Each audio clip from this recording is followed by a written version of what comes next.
When I realized the world was a little cruel, and I was very young then, um, I obviously, if you're watching any of my stuff, I never fit in, okay? So my defense mechanism to a lot of that stuff was reading. I read books that I could find from every corner, and I also read the back of shampoo bottles. And so maybe that was me disassociating at a very young age. But it was also another way in which I protected myself because I didn't think like the adults around me could do such a great job of it. And I felt that for a majority of my sort of, oh gosh, I'm gonna not get emotional, but for a long period of time, I always just felt like I feel too much, I'm too sensitive. I've had people say that to me, and cruel things as well, right? People say all kinds of things to you because they know that you can absorb and whatever, right? Like I don't hold anything against anyone because they always come from their own consciousness. And sometimes sometimes I felt like there's no use saying anything back to certain people because I mentally made up my mind that I will never be around them again. So peace out, Cub Scout.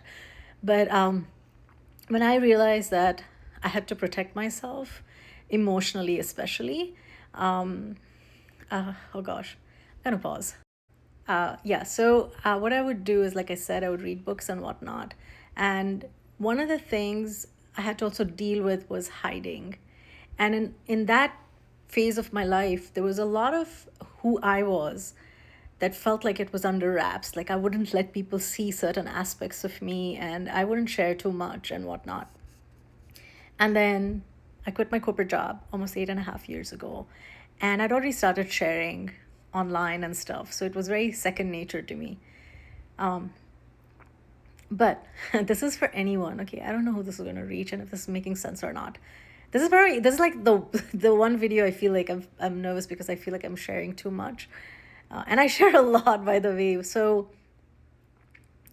I felt like it was so difficult to be seen, and I always was worried about that. And now that I'm doing this more because I enjoy creating, I enjoy sharing my thoughts, especially on TikTok. TikTok has been like a game changer for me in so many ways. I have so many friends here. I meet new people who are fantastic from around the world. Even if it's in the comment section, I get to meet people, right?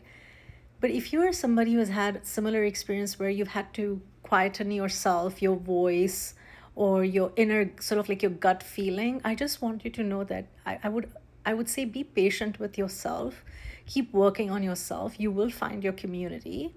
And your voice will be so powerful because you've had time to sit with a lot of ideas for a long period of time. You're not rushing through them. So your words will hold more power. Your emotions will help other people feel understood. That is the real power. That is what some of us can do because we have been through a very different journey.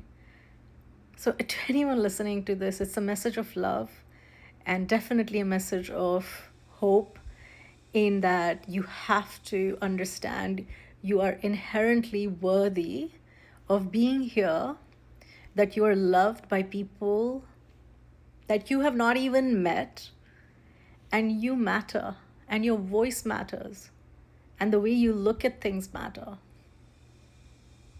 Do you know what I mean?